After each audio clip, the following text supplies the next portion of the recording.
Em tempo de fake news e de desinformação desenfreada, nada para resolver a vida da gente como uma boa vacina. E a vacina, nesse caso, é letramento midiático. É a melhor coisa para que você coloque o seu cérebro em dia com aquilo que está acontecendo, tanto da mídia como das redes sociais. Então, para conversar sobre letramento midiático, nós temos duas experts no assunto. Nós temos Eliara Santana e Letícia Salorenzo. As duas são frequentadoras do GGN e hoje vão dar uma aprofundadinha nesse tema tão importante e que é um curso, que virou um curso na PUC de Belo Horizonte. Então, vamos lá, Eliara, letramento midiático, a importância do letramento midiático no cérebro moderno. Olá, gente, é um prazer estar aqui de novo com vocês e discutindo esse tema, que, como você disse, é essencial, né? É essencial para o mundo, essencial, fundamental para o Brasil, para entender, né, essa realidade que estamos vivendo. Eu tomo o letramento midiático como, além das estratégias, né, do conjunto, do conceito em si, do conjunto de ferramentas, eu tomo o letramento midiático como uma chave para entender o papel da mídia, das mídias, né, na sociedade contemporânea. E o letramento midiático é cada vez mais essencial, já é uma experiência bastante difundida e bastante disseminada nos Estados Unidos e na Europa, tem chegado aos poucos, paulatinamente no Brasil, né, mas é preciso que isso seja fomentado, porque é um conjunto de estratégias muito, muito, muito importante, né? Muito fundamental para nós entendermos esse papel da mídia, para nós entendermos o funcionamento das fake news, para nós entendermos o funcionamento da desinformação, né? Então, esse conjunto de estratégias do conceito, né, de letramento midiático é essencial. E nós estamos agora na PUC Minas Virtual com esse curso, é um curso de especialização, né? Nós vamos falar aqui ao longo da nossa conversa um pouco sobre ele, e é um curso inédito no Brasil, né? É o primeiro curso de letramento midiático nesse formato no Brasil. E o curso tem uma grade muito interessante, muito bacana, que vai discutir temas essenciais, né?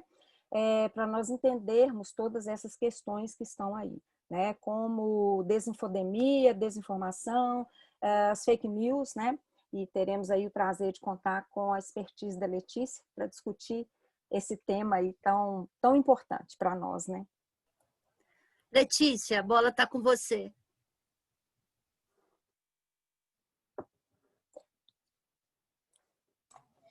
É a frase do ano, né? Seu áudio está desligado. Então, é o curso que eu preparei aqui para a graduação da UNB, né, que é o Tópicos em Linguística, que eu acabei falando sobre a análise funcional e cognitivo-funcional do discurso das fake news. Eu estou adaptando para esse curso de fake news que a Eliara me convidou para participar, né? Fiquei muito feliz. E é um curso que agora está chegando ao final na UNB, né? Eu já estou no final do semestre, hoje vai ser a última aula, e é muito interessante ver os alunos falando assim, professora, eu não sabia de tudo isso, quanta coisa que tem para a gente associar, o que é isso, meu Deus? Eu boto o livro para eles lerem assim, professora, eu não sabia de nada disso, que bom que você botou isso, não sei o quê. Então, assim, quando a gente vê que alunos de graduação de uma das 10 maiores universidades, de uma universidade que está no top 10 das universidades do Brasil, se sentem completamente perdidos quando o assunto é fake news, quando o assunto é análise de discurso. Então, realmente, a gente tem que levar isso para o máximo de pessoas possível, a gente tem que mostrar para as pessoas que agora a interpretação de texto ela está exigindo um nível além no game, né? Não só entender o que o texto está querendo dizer, mas também quem está dizendo, por que está dizendo, como está dizendo, qual o resultado que eles querem ao dizer isso, né? E por que eles querem esse resultado? Como vai ficar você depois de pensar dessa forma? Então, é uma série de informações que a gente tem que juntar ao texto, ao enunciado de uma notícia ou de uma fake news, que a gente tem que reaprender a interpretar. Quando a gente faz uma análise, por exemplo, vamos uma manchete de jornal, porque os jornais procuram replicar, pelo menos nas primeiras horas do dia, aquilo que saiu no impresso está mais ou menos organizado em sua home. Então, a gente tem mais ou menos o mesmo approach no papel e no virtual. Então, quando eu abro um jornal, eu sempre tenho o impacto de uma manchete, letras garrafais, e tenho o impacto da foto que acompanha. Dentro da manipulação, entra a questão da foto, o enunciado da próxima notícia que ataca indiretamente o personagem daquela manchete. É assim que funciona? Essa análise tem que ser global por isso?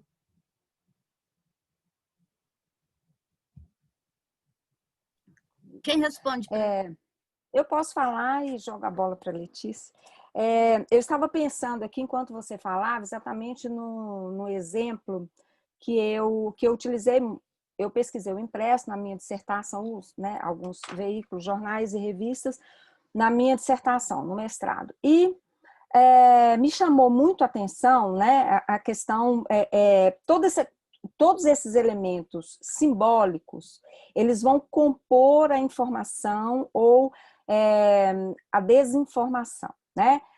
Vão construir sentido. Eles estão ali, eles são utilizados em conjunto para construir um determinado sentido. E eu me lembrava, enquanto você falava, o jornal Folha de São Paulo utiliza a questão das imagens muito bem.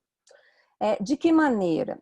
Às vezes, para compor uma manchete, e eu vi isso muito porque eu pesquisei exatamente o ano 2014, as eleições, enfim, e as manchetes não diziam respeito àquela imagem, mas a manchete estava em destaque, aquela imagem enorme estava em destaque, e aquela imagem, aquele conjunto ia formar um sentido, que não era exatamente o sentido daquela reportagem, né?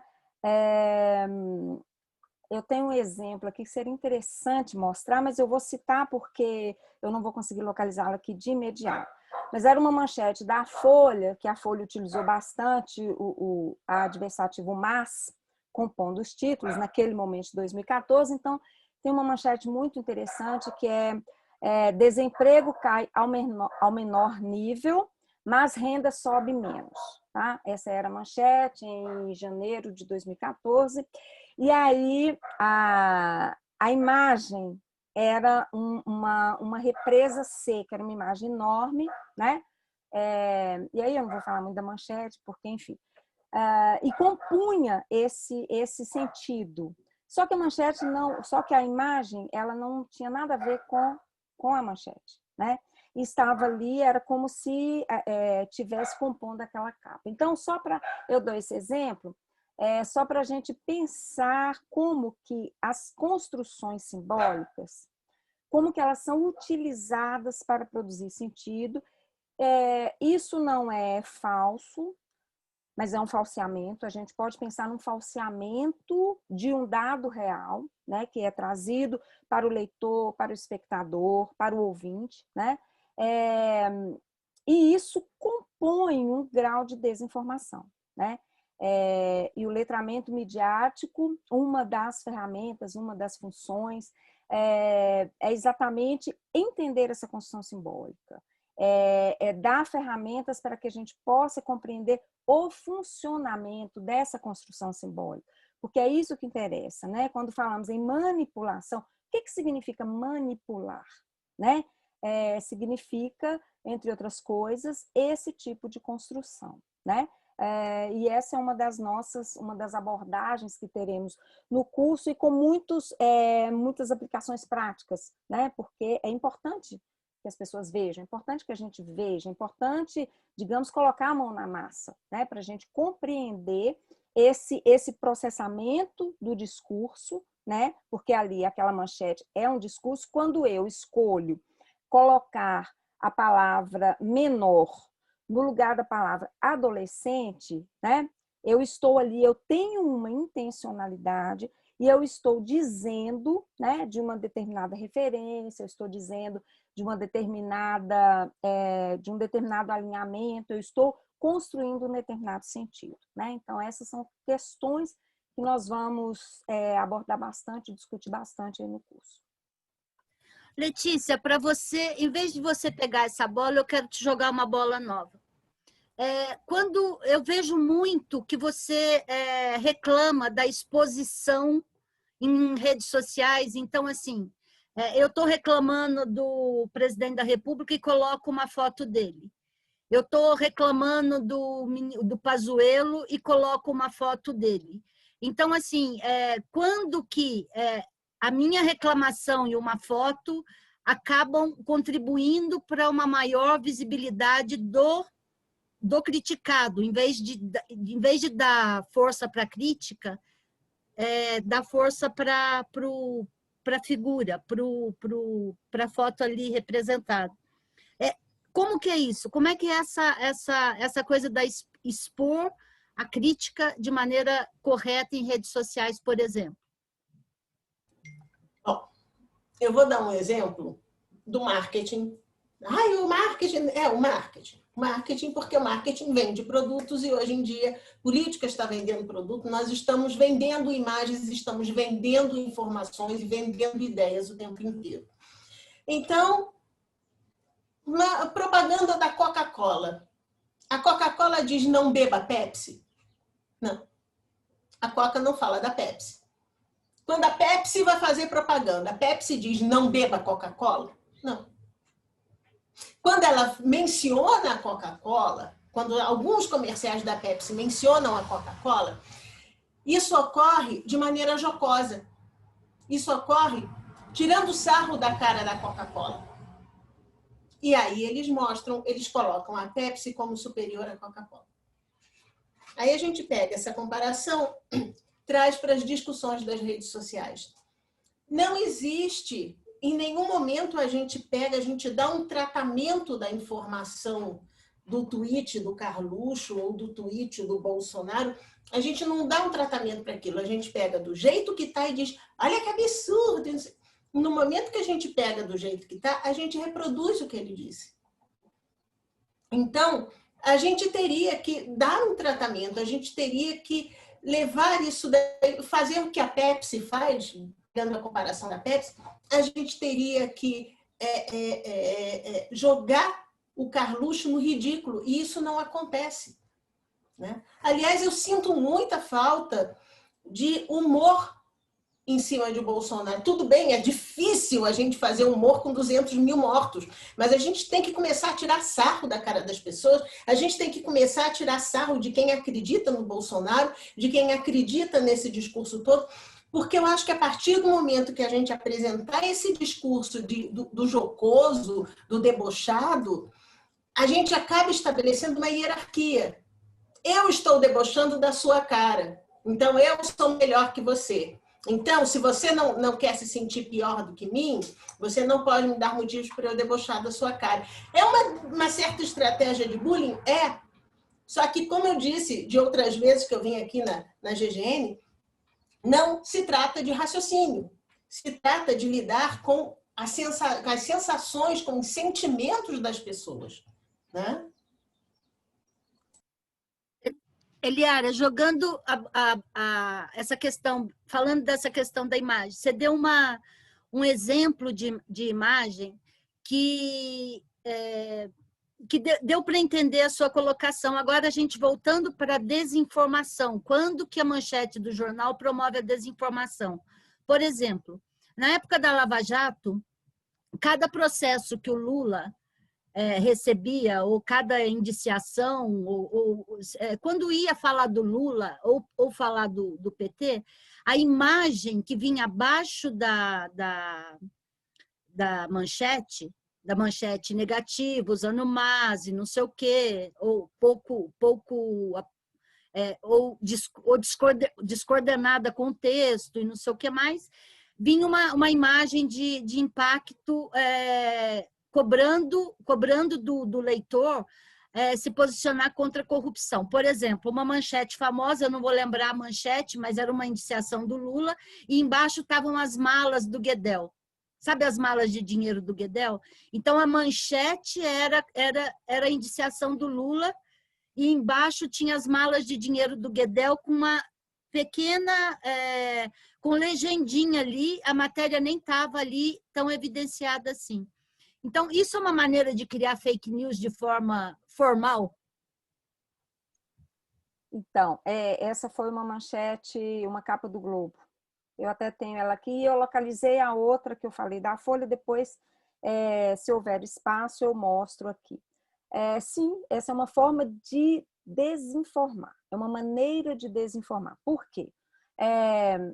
Eu me lembro, a manchete, embaixo havia um box com as malas, a imagem era essa, a chamada era, o PGR tinha indiciado Lula e Dilma por organização criminosa. Havia a palavra organização criminosa na manchete. E aí era só a manchete, tinha um fio bem fino, o fio, e a foto bastante grande, era metade a manchete, metade a foto, a outra metade da capa, com só a foto, não tinha uma chamada, um título maior acima da foto, era só lateral, né? E a chamada não explicitava do que se tratava. Só quando a gente fosse ler o texto que ia entender. Então, esse era o casamento. Ou seja, o PGR, que agora me fugiu o nome, indicia Lula e Dilma por organização criminosa. Embaixo você vê uma mala de dinheiro, né? E a chamada, né? O título, a chamada do lado era Alibaba, ainda fazia uma menção a Alibaba, né? Encontra dinheiro no apartamento de Alibaba, uma coisa assim. Mas havia o termo Alibaba. Você está, obviamente, é uma construção absurdamente intencional. Não há como se falar que não há intencionalidade nesse caso, claro que há, né? Para produzir um determinado sentido, para levar o leitor a fazer determinadas inferências. Se eu em cima, né, numa chamada, eu falo organização criminosa e abaixo eu vejo malas abertas com muito dinheiro, qual que é a inferência que se faz? Né? Ainda mais que no Brasil se tem a tradição, isso é uma pesquisa, é uma tese de mestrado, está numa tese de mestrado, um pesquisador aqui da UFMG, que nós lemos muito mais as manchetes. Nós vemos as manchetes de jornal, né? Muitas vezes não vamos à reportagem, né, lá dentro e nem lemos mais, vemos as manchetes, ou seja, vemos as capas. Né? Qual que é a inferência que o leitor, naquele momento, né? Porque é importante, e isso o conceito de letramento, a prática de letramento midiático traz, o contexto, a historicidade, eles são fundamentais, essenciais para essa compreensão. Né? Então, o uso de organização criminosa numa manchete, na capa de um jornal, né? Citando um presidente, uma presidente e um ex-presidente. E logo abaixo, uma foto grande de malas de dinheiro, né? Existe uma intencionalidade marcada nessa construção e isso vai levar o leitor a concluir X, correto? Ele vai fazer uma ligação, né, daquela organização criminosa com as malas de dinheiro, óbvio, é claro. Né? Isso é fake news? Não, porque nenhuma informação ali é falsa. A construção, ela é uma construção intencional para desinformar, né? Mas não é fake news, porque acho que eu vou pegar esse gancho do que Eliara está falando. Tem uma publicação da Unesco, esse jornal aqui, Fake News, Jornalismo, Fake News e Desinformação. Depois eu te mando o link, tá? Isso daí é um PDF que qualquer mortal pode baixar, é um material muito bom da Unesco, e eles reúnem uma série de estudos de desordem de informação, tá? E eles fazem, o tempo todo, esse material faz questão de deixar bem claro o seguinte, porque eles só pegam exemplos europeus, tem exemplo de eleições na França, etc. e tal, e eles falam o seguinte, o que nós estamos mostrando aqui é de fake news, vocês não podem aplicar nenhuma dessas estratégias de fake news à imprensa tradicional. Porque a imprensa tradicional, ela não tem por hábito mentir, ela não tem por hábito manipular informações ou distorcer informações. E quando ela comete algum desses erros, alguns dias depois, algumas semanas depois, ela coloca um erramos. Olha, aconteceu isso e isso, e nós pedimos desculpa pelo ocorrido. O problema é o seguinte, isso daí lá fora, né? Sei lá fora, que quando eu comecei a pegar esse material, eu comecei a tropicalizar as informações, os exemplos, né?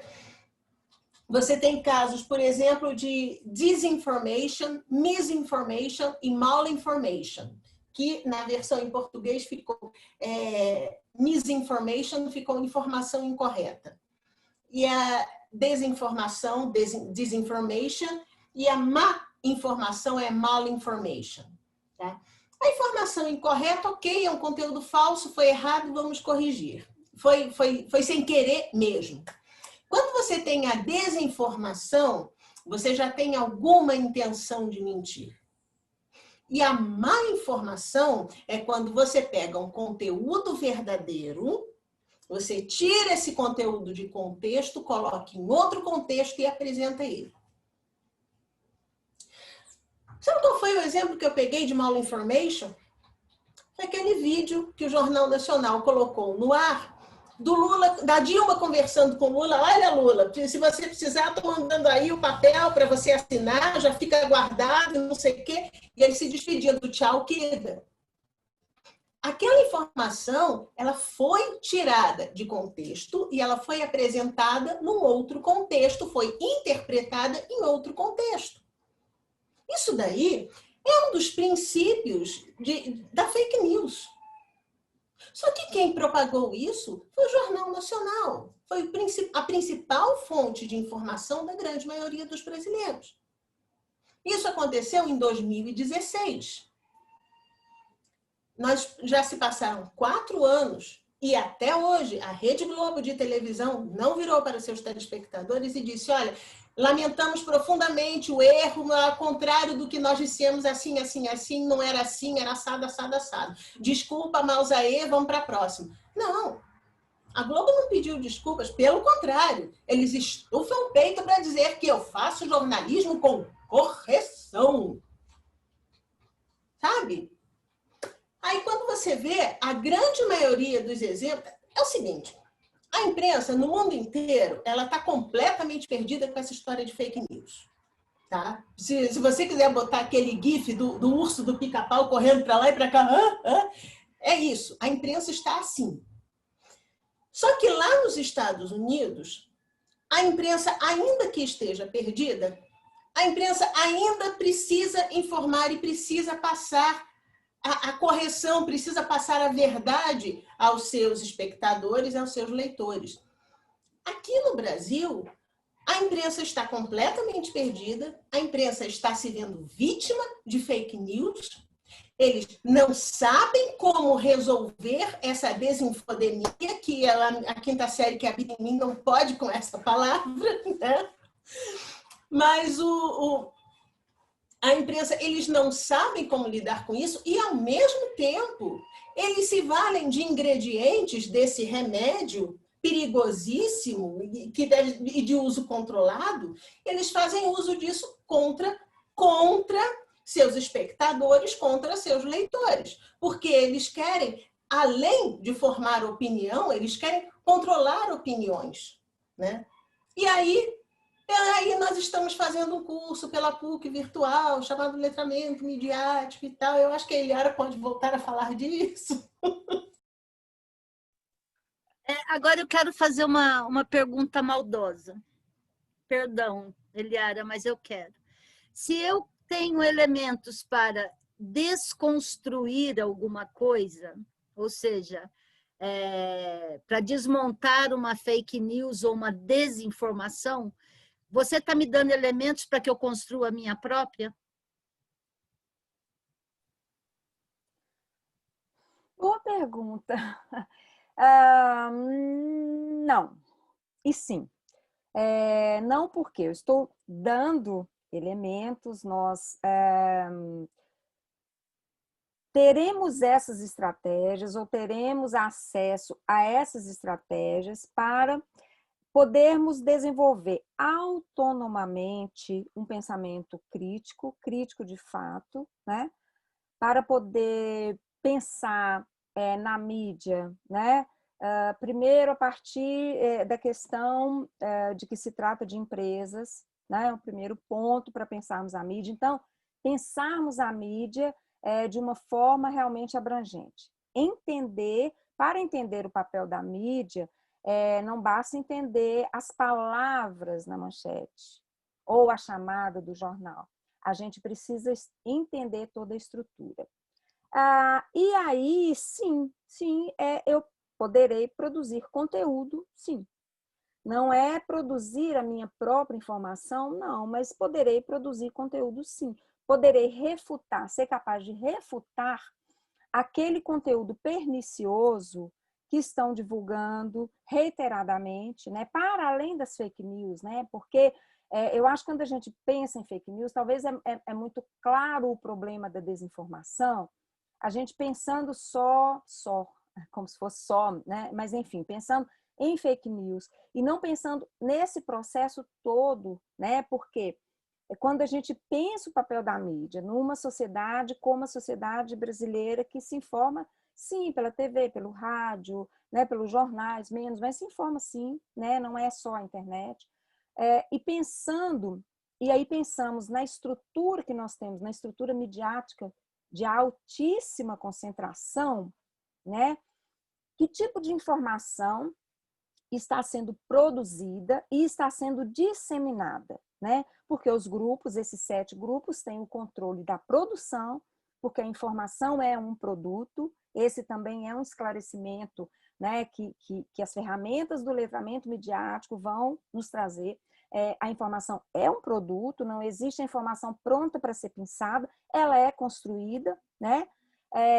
Então, esses 7 grupos, eles têm o domínio da produção, né? Então, a informação vai ter uma cara e eles têm o domínio da disseminação, porque eles têm o dinheiro, então eles têm alcance.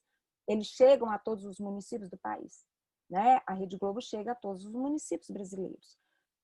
Então, esses aspectos todos, pensar nesse conjunto todo, vai sim me dar condições de fazer um contraponto a isso que recebemos, né, reiteradamente, a esse conteúdo falseado, manipulado, cada vez mais manipulado com estratégias discursivas, estratégias de construção do discurso cada vez melhores, né? Cada vez melhores. Estratégias muito bem desenvolvidas, muito bem estruturadas. Então, sim, eu poderei produzir, talvez não individualmente, mas quem sabe como grupo, eu poderei produzir, sim, fazer contrapontos e produzir conteúdo, sim. Né? Aliás, as experiências nos Estados Unidos, elas se dão muito também, elas batem muito, tem um grande enfoque na questão da produção de conteúdo, né? E as experiências com os alunos, com os estudantes, vão também muito nesse sentido, é muito interessante, né? Eles saem a campo, eles vão produzir, e a partir da produção deles, há discussões sobre a construção de referência, por exemplo, né? O viés, o preconceito. Então, essas questões são todas trazidas. Se eu tenho autonomamente, se eu construo um pensamento crítico, eu posso produzir conteúdo, sim. Né? Eu poderei produzir informação, sim. Né? Eu tenho aqui um exemplo, que é do jornal Estado de Minas, o maior jornal dos mineiros, né? O jornal mais lido pelos mineiros, que é um jornal de 4 de setembro de 2014. Esse eu gostaria de projetar porque ele é muito interessante. essa manchete. Você acha que é tranquilo? Dá para projetar aqui rapidinho para compartilhar a tela? Eu consigo compartilhar. Coloca no share screen e vamos ver se aparece na gravação aqui. Tá, porque apareceu que você desativou. Aí você precisa ativar para mim. Não está desativado. Não? Ah, só eu que consigo. Só você. Ah, então... Bom, eu vou tentar descrever aqui. Manda depois a imagem. Manda depois a imagem que a Lourdes edita. Isso, né? ótimo. Então, é do dia 4 de setembro de 2014, né?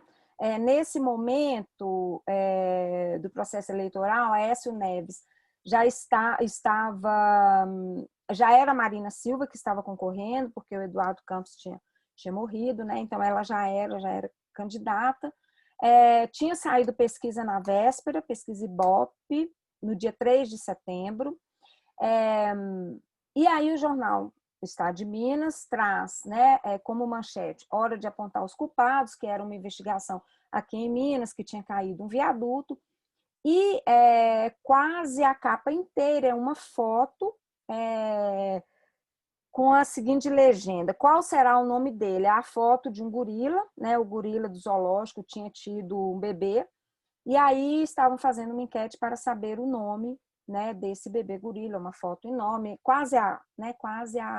ocupa quase a capa inteira. Mas o que fica de fora aí, né? Nesse momento, a pesquisa mostrava que a Marina Silva tinha passado a Aécio Neves. E isso não aparece no jornal. Isso não é dito, né? Claro, a pesquisa foi feita no dia 3, tinha sido publicada, era do Ibope, mas isso não é mencionado em momento nenhum no jornal. Então, o grande jornal dos mineiros estampa na sua capa algo que era muito importante, que era descobrir o nome, achar um nome para o bebê gorila, né? Então, esse é um exemplo para a gente pensar como é que essa manipulação funciona. E é um jornal muito lido, né? Em Minas, é um jornal referência, as pessoas leem e não iam ficar sabendo que Aécio Neves tinha sido passado por Marina Silva. Você me lembrou de outro exemplo, Eliara. Acho que foi quando o Antônio Carlos Magalhães foi indiciado. Aconteceu alguma coisa com ele na justiça, já tem tempo, né? No dia seguinte, isso foi manchete em todos os jornais, só que eles botaram todos os jornais. O Globo, Antônio Carlos Magalhães indiciado. A Folha, não sei quem indicia Antônio Carlos Magalhães. Valor, Antônio Carlos Magalhães indiciado. Estado de Minas, indiciado. À tarde, esgoto na praia de Amaralina.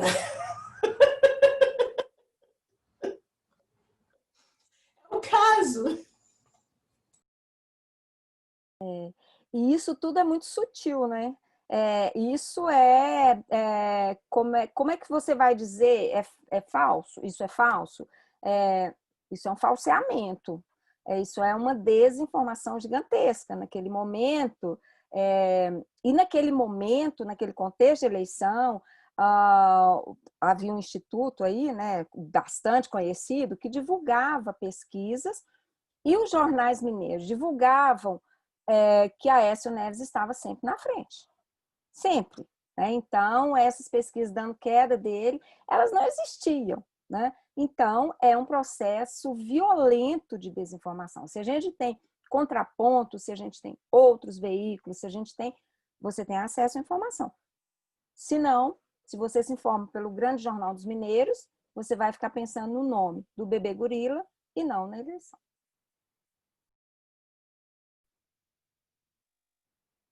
Olha, tem mais uma coisinha que eu quero perguntar antes de pedir para dar mais detalhes do curso. Com as eleições nos Estados Unidos, criou-se quem é que pode mais? Se o presidente atual, o Donald Trump, ou a mídia, ou a grande mídia. Quando eles decidiram quando o Trump, no seu discurso depois das eleições, mentisse que eles iam interromper e avisar que era mentira, que era que não estava correto aquilo, isso foi um passo para consertar eu vou falar, toda a merda que já tinha sido feita antes, porque a criminalização da política aconteceu lá também e eles foram responsáveis, ou uma mera queda de braço? Na opinião das experts, o que foi? Foi um passo diante ou queda de braço? Eu aposto em queda de braço.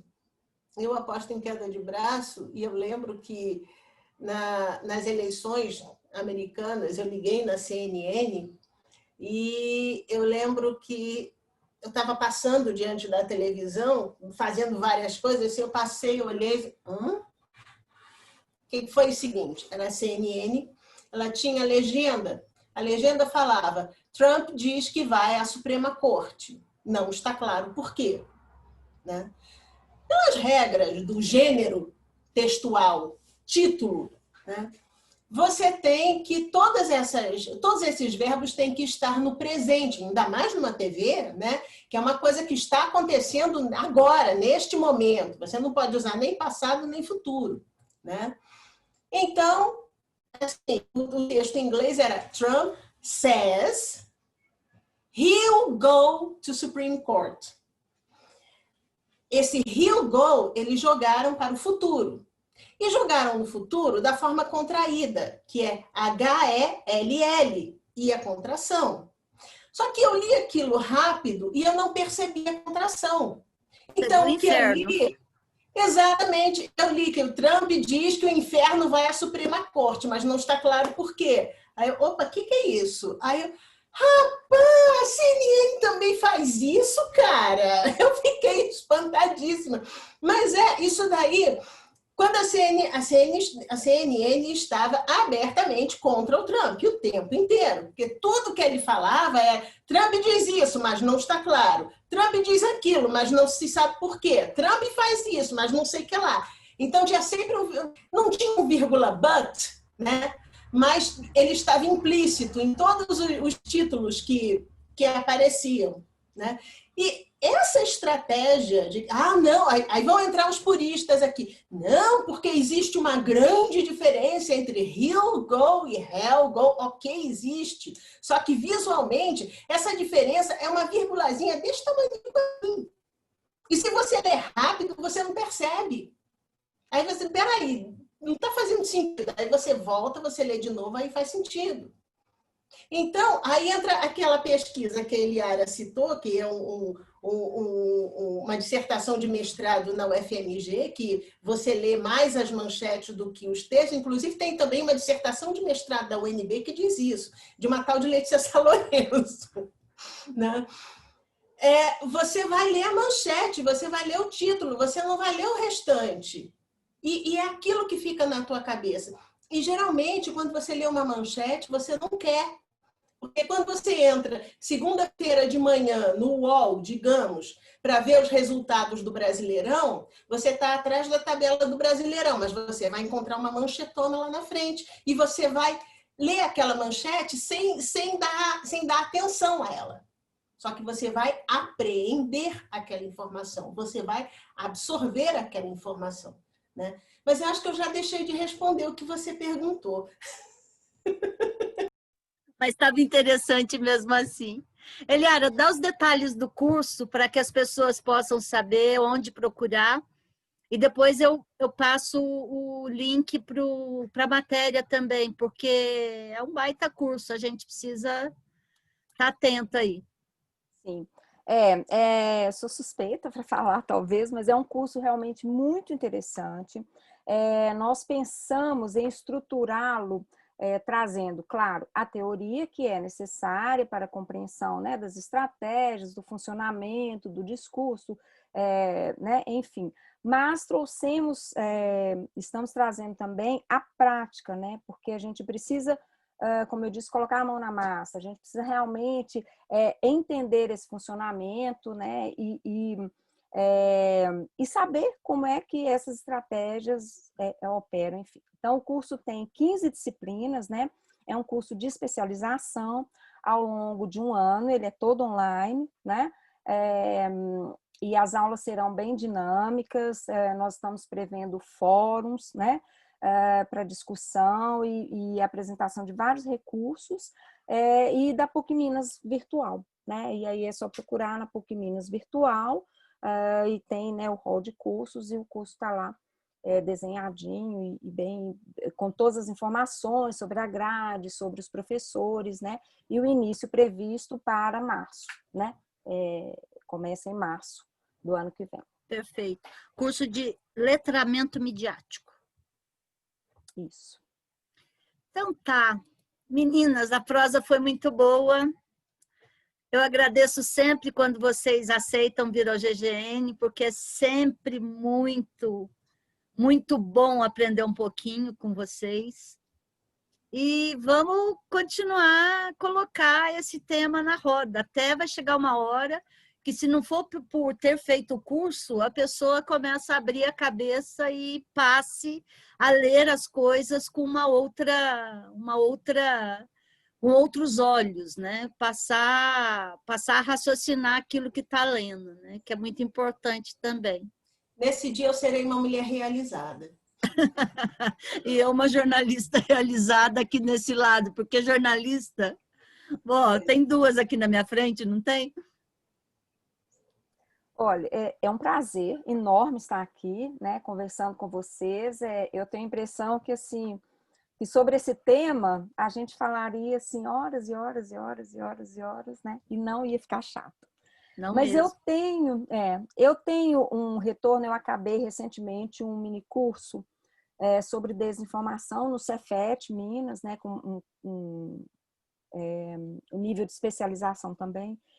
E foi um retorno interessantíssimo, porque uma das alunas veio, né, me contar que ela é evangélica, estava fazendo o curso, que ela pertence a uma grande, né, faz parte de uma grande congregação, e que eles não assistem TV e por isso ouvem muito rádio.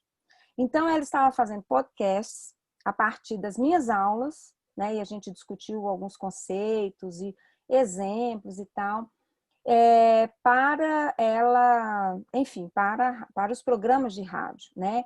E que esses podcasts estavam tendo muito sucesso.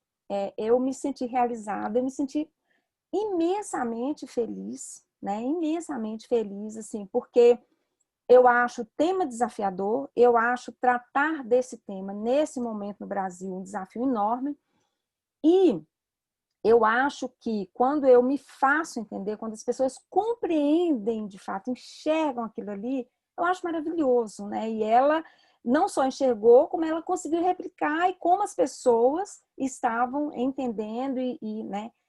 Enfim. Então, eu acho que é isso. Eu acho que é um processo, é lento, ele está começando no Brasil, ele podia estar avançado, mas eu acho que é um processo que não vai ter volta, sabe? Eu acho que ele veio, que, né, o letramento midiático está começando a ser bastante divulgado, disseminado, muitas pessoas estão falando sobre isso, né, sobre o tema, sobre essa necessidade, e eu acho que é um assunto que ficará aí, porque felizmente ou infelizmente, nós teremos muito material ainda, né, para analisar, para discutir, para debater, para apontar as estratégias, enfim. Então, agradeço muitíssimo o espaço, é um prazer enorme estar aqui conversando com vocês. Então, até uma próxima. Muito obrigada, meninas. Tchau, tchau. Até, eu que agradeço.